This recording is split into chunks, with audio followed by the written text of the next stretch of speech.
میرے محترم بھائی دوستوں کو کل جو بخاری شریف کی حدیث کے تحت آپ صلی اللہ علیہ وسلم کے اخلاق کریمانہ اور آپ کے اوصاف جمیلہ کا ذکر کرتے ہوئے جو بات پہنچی تھی کہ آپ صلی اللہ علیہ وسلم اپنے بہنوں کے ساتھ اور اپنے گھر والیوں کے ساتھ کیسا حسن سلوک کا معاملہ کیا. اصل آپ صلی اللہ علیہ وسلم کی سیرت کا تذکرہ کرنے کا مقصد یہ ہے کہ ہم بھی اپنے گھر والوں کے ساتھ اور اپنے اعزاء اقارب کے ساتھ حسن سلوک کا معاملہ کرنے والے بن جائیں. آج ہمارا گھر جہنم تباہ کر چکا ہے. آدمی کو اپنے گھر میں چین نہیں ہے, سکون نہیں ہے, اطمینان نہیں ہے. جس کو دیکھو وہی شکایت کرتا ہے کہ ہم گھر میں جیسے گھستے ہیں لڑائی جھگڑے شروع ہو جاتے ہیں. ہر گھر چاہے نیک لوگوں کا ہو چاہے بے دین لوگوں کا ہو, جس کو دیکھو اس کا گھر جہنم بن چکا ہے. ہر آدمی پریشان ہے اپنے گھر والوں سے, بلکہ بعض لوگ یہاں تک آ کے کہتے ہیں کہ ہم کھانے کے لیے بیٹھتے ہیں, ہم کھا نہیں پاتے, ہمیں کھانے سے اٹھ جانا پڑتا ہے. اور کبھی کبھی یہ نا اتفاقی اتنی ہو جاتی ہے تو پھر لوگ کھانے کو پھینکتے ہیں, کھانے کو پھینک دے رہے. جب غصے میں آ جاتے ہیں تو پھر عقل بھی کام نہیں کرتی. ایسا گھر والوں کا مزاج ہو جاتا ہے. غصہ ہے خراب چیز, حدیث میں بھی آتا ہے کہ غصہ ایمان کو اس طریقے سے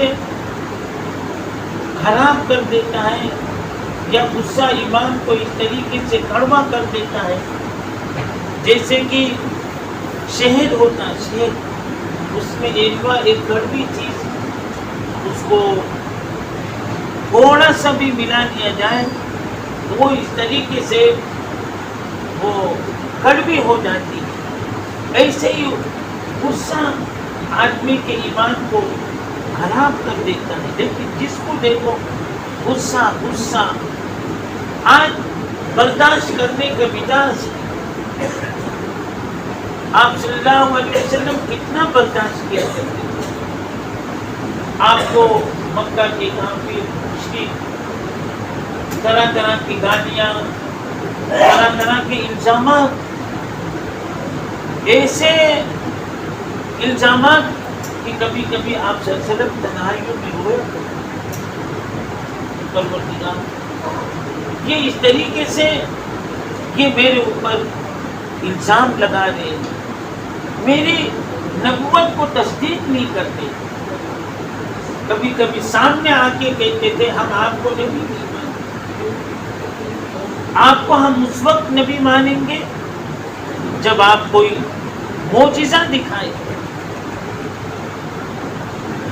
آپ صلی اللہ علیہ وسلم اللہ سے کہتے مارے گا یہ اس طریقے سے یہ میرے پیچھے پڑے ہوئے. اللہ تعالیٰ بھی آپ کو تسلی دیتے.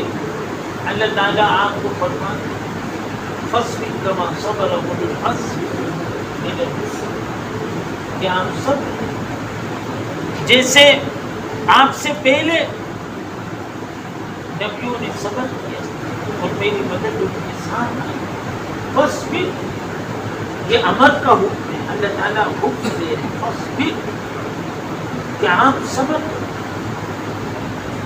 آپ غمگین نہ ہوئے. بلکہ کبھی کبھی اللہ تعالیٰ آپ کو فرماتے کہ میرے نبی مجھے پتا ہے کہ آپ کو تکلیف دے رہے, مجھے اس کا احساس ہے, لیکن اگر میں اس طریقے سے معجزہ ہی دکھاتا رہوں گا آپ کے بارے میں تو ان کا ایمان متزلزل ہو جائے گا. یہ لوگ کبھی کبھی کہتے ہیں کہ اگر آپ نبی ہیں اور آپ نبوت کا دعویٰ کر رہے ہیں تو جیسے اور قوموں پر نبیوں نے جب بد دعائیں کی تو ان کے اوپر اللہ کا عذاب آیا، ہم آپ کی نافرمانی کر رہے ہیں، ہم آپ کی اطاعت سے روگردانی کر رہے ہیں، آپ بھی اللہ کا عذاب اتروائیں گے۔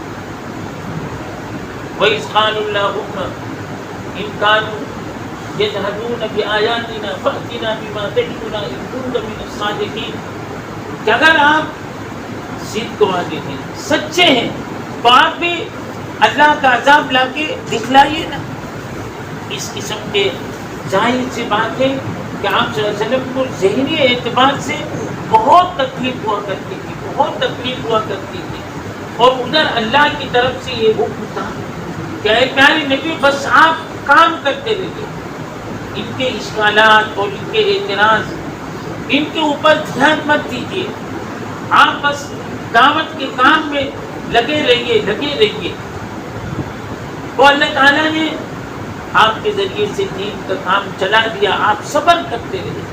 اگر آپ انہی میں الجھ گئے ہوتے تو اتنا بڑا دین کا کام نہ ہوتا، بلکہ اللہ تعالیٰ نے ایک موقع پر فرمایا کہ اے میرے پیارے نبی، میں آپ کو معجزہ دے رہا ہوں، ایسا معجزہ دے رہا ہوں جو قیامت تک جاری اور ساری رہے گا، ایسا میں معجزہ دے رہا ہوں۔ اور وہ کون سا معجزہ؟ یہ قرآن پاک کا معجزہ، یہ معجزہ ہے، قرآن پاک کا معجزہ۔ اللہ تعالیٰ نے آپ کو شروع میں سمجھایا کہ آپ اس طریقے سے صبر کریں، میں آپ کو ایسا معجزہ دوں گا جو قیامت تک لوگ تسلیم کریں گے کہ ہاں جیسے کہ آپ صلی اللہ علیہ وسلم کے زمانے میں ہی ایسا ظاہر ہو گیا، جو رات دن آپ کی مخالفت کرنے والے ابو جہل، ابو لہب، مکہ کے بڑے بڑے کافر مشرک، جو رات دن آپ کی مخالفت کرتے تھے، آپ کو چین سے رہنے نہیں دیتے تھے، سامنے آ کے کہ آپ ایسے گالیاں تک دیا کرتے تھے۔ ان لوگوں نے اتنی گالیاں دی، پھر قرآن مجید میں اللہ تعالیٰ نے نقل کیا، یہ سورہ الحاقہ میں آپ دیکھیں، اس میں یہ لوگ گالی دیے، وہ اللہ تعالیٰ نے نقل کیا، لیکن پھر اللہ تعالیٰ نے الٹے ان کے اوپر پیش کر اتنے آپ کو تکالیف پہنچایا کرتے۔ تو یہی ابو جہل، ابو لہب اور مکہ کے بڑے بڑے کافر جب آپ رات کو حرم میں تلاوت کیا کرتے تھے قرآن مجید کو، تو یہ لوگ پیچھے سے آ کے سنتے تھے، پیچھے سے، یہ دیکھو قرآن کا معجزہ ظاہر، رات دن مخالفت کرتے ہیں، لیکن پیچھے سے آ کے آپ کی تلاوت کو سنتے۔ پھر یہی لوگ آپس میں مشورہ کیا کرتے کہ یہ کیسے شرم کی بات ہے، ہم دن رات ان کی مخالفت کرتے ہیں اور پھر انہی کا کلام ہم سنتے ہیں، یہ ہمارے لیے مناسب نہیں۔ تو کہتے تھے اچھا کل سے پھر جب دوسرا دن ہوتا تو پھر اس طریقے سے آ جاتا، آخر مجبور ہو گئے، یہاں تک کہ کہنے لگے کہ یہ جو کلام ہے یہ سچ کلام ہے، یہ جو کلام ہے یہ سچ کلام ہے۔ پھر آخر میں ضد پر آ گئے تھے، پیارے نبی صلی اللہ علیہ وسلم کو پہچاننے لگے کہ ہاں یہ نبی ہے، بلکہ یعرفون ابناءہم کما یعرفون ابناءہم، اتنا پہچاننے لگے کہ جیسے یہ اپنی آن اولاد کو پہچانتے تھے، لیکن ایمان سے کیوں محروم رہے؟ ضد کے اوپر سب سمجھ کے کہ یہ دین حق ہے، اسلام حق ہے، نبی حق ہے، یہ جو باتیں بتا رہے یہ حق ہے، لیکن تو تسلیم نہیں کیا ضد کی وجہ سے۔ اس لیے ہمارے ایک مولانا پالن حقانی صاحب دوسرے، انہوں نے ایک کتاب لکھی ہے ضد ابلیس سے آتی ہے۔ یعنی جب آدمی ضد پر آتا ہے کہ نہیں ماننا ہے، ضد پر آتا ہے نہیں ماننا ہے، تو پھر وہ شیطان بن جاتا ہے، اس سے بھی آگے چلا جاتا ہے۔ ضد، یہ ضد ایسی چیز ہے، یہ ابو جہل ابو لہب یہ سب دیکھ رہے تھے، اللہ کی مدد ان کے ساتھ ہے، اور آپ صلی اللہ علیہ وسلم کو بھی دیکھ رہے تھے، بلکہ آپ کی سچائی پر گواہی دیتے تھے کہ یہ سچے ہیں اور یہ امانت دار ہیں، لیکن ایمان کو قبول نہ کیا، یہ ضد کی وجہ سے۔ یہ مولانا پالن حقانی واقعہ نیک کے دوسرے ہیں، میں تھوڑا سا ان کا ذکر کروں۔ یہ احمد آباد کا جو میل ہے مشہور، اس میں یہ میل میں کام کیا کرتا، اور ساتھ ساتھ میں قوالی کا شوق، قوالی بھی اس طریقے سے، گیت گانے اس کا بھی شوق تھا، یہ بھی گیت گانے اس طریقے سے لوگوں کو سنایا کرتے۔ ایک مرتبہ وہ میل سے کام کر کے واپس آ رہے تھے، تو ایک مجذوب اللہ والے ایسے بیٹھے تھے، مجذوب جن کو بچھانے کو خود دنیا سے بس آخرت کی طرف متوجہ نہیں، تو وہاں پر بیٹھے ہوئے تھے، کھچڑی کھا رہے تھے، اب رال بھی گر رہا، منہ سے پھوک بھی گر رہا ہے، ایسے ہی حقانی صاحب، ان کا نام محمد مالک، وہاں سے گزر رہے تھے، تو ان کی نظر حقانی صاحب کے اوپر پڑتی، حقانی تو بات میں نظر، کہاں جا رہے ہو، کیا ہے، بس دکھایا ایک کھچڑی کھا لے، کہتے تھے کہ اس میں رات کی بات آئی کہ میں کیسے کھچڑی کھاؤں، لیکن پھر مجبور اس طریقے سے کھا لیا۔ بس اللہ والے کی دیکھو، ایک تو لکھا، دوسری ان کی لعاب دہن کی برکت، ان کی لعاب دہن کی برکت، بس اس طریقے سے یہ کھا لیا۔ اس کے بعد اللہ تعالیٰ نے ان کو ایسا علم عطا فرمایا کہ علم لدنی عطا فرمایا، ایسا علم عطا فرمایا، علم لدنی عطا۔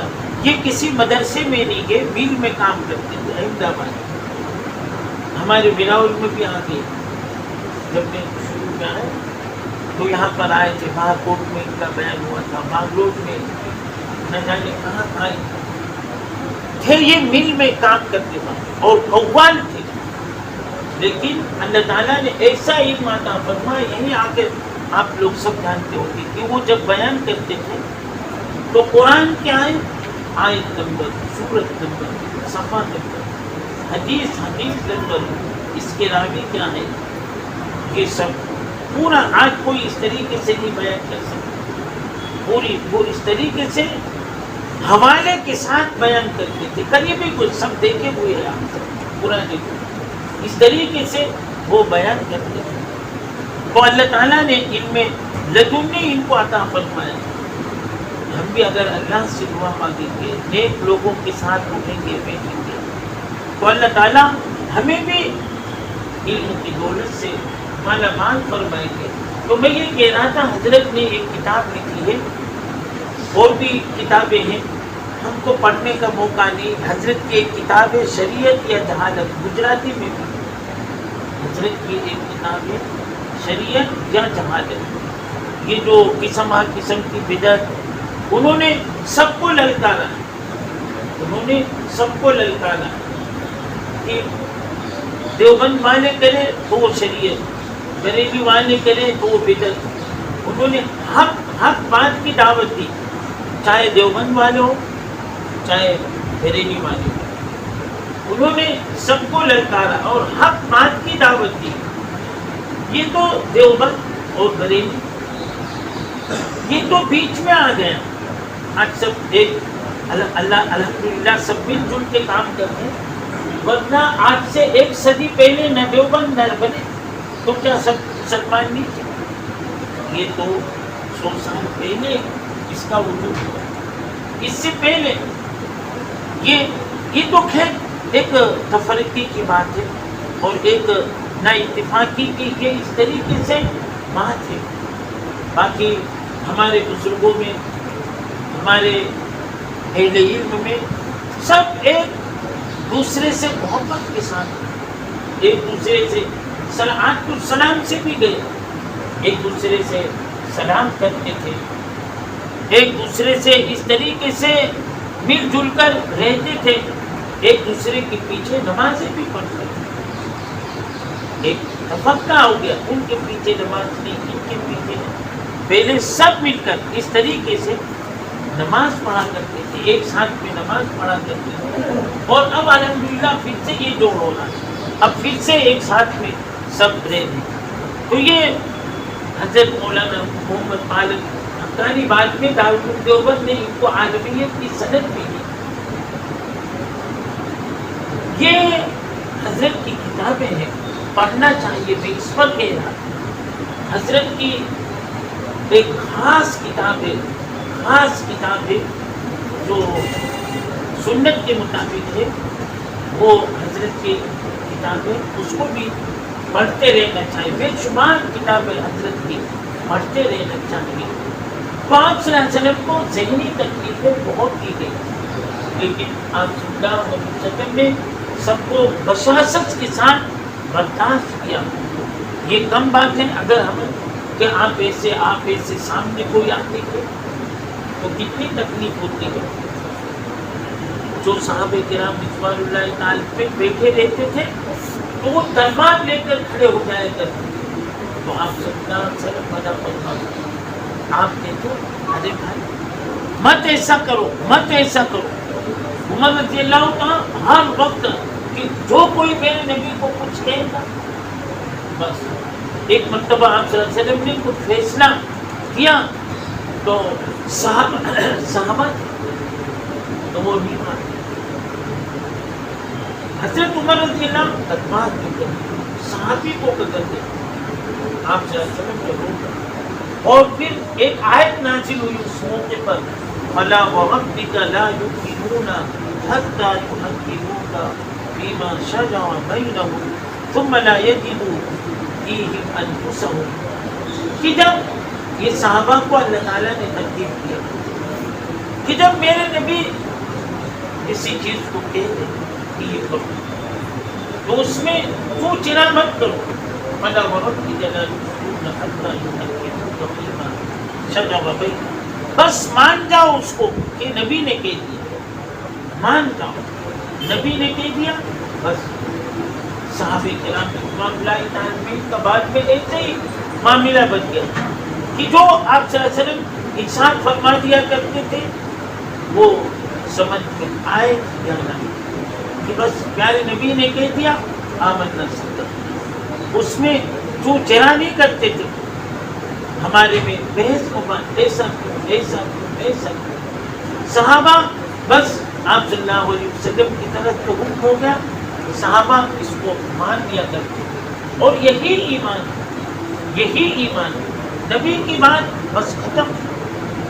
ہمارے جیسا نہیں کہ ہمیں فتویٰ مل گیا اب اس کو جائز کرانے کے لیے ایک مفتی کے پاس جائیں گے، وہاں سے دوسرے مفتی کے پاس جائیں گے، تیسرے مفتی کے پاس جائیں گے. میں تو دیکھتا ہوں یہ جو 3 طلاق کا مسئلہ ہے، اب دے تو دیا 3 طلاق، اب پچھتاتے ہیں تو اپنا مفتی کے پاس جائیں، ادھر ادھر کریں گے.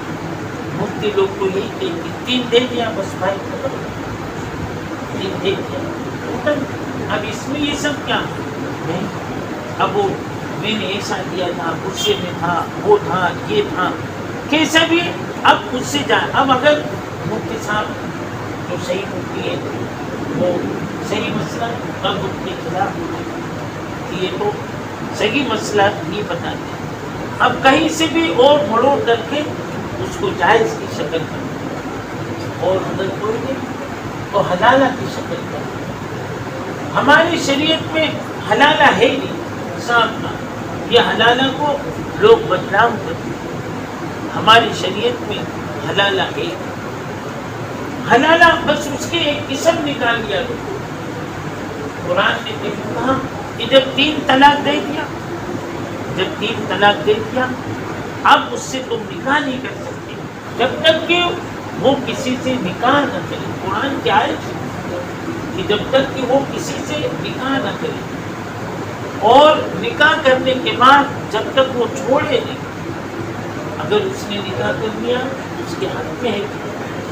ہاں اگر اس نے کسی وجہ سے اس کو چھوڑانا نہیں کہ بھائی ابھی وقتی طور پر نکاح کر لو اور پھر اس طریقے سے تم چھوڑ دینا، ایسے ہی ہوتا، اس کو پھر تم چھوڑ دینا، یہ شریعت کی.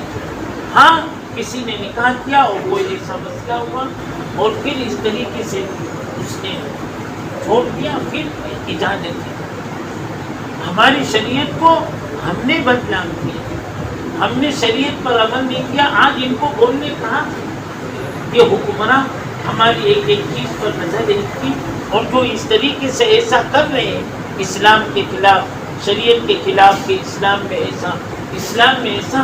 ہم نے جب عمل نہیں کیا، ہم نے جب عمل نہیں کیا، طلاق دینے کے اور بھی طریقے اس کو سیکھنا چاہیے کہ اگر طلاق دینا ہے کس طریقے سے دینا، کیسے کر، کس وقت کیا مسئلہ ہے اس کا، وہ بھی سیکھنا چاہیے. وہ معلوم نہیں اور دھڑ اس طریقے سے 3 گولی مار دیتے. یہ شریعت میں نہیں پتا، اس کا سوچنے کا اس کا الگ انداز ہے، سب بتایا ہے. اللہ تعالیٰ انہی تعلیمات پر ہم سب کو عمل کرنے کی توفیق عطا فرمائے.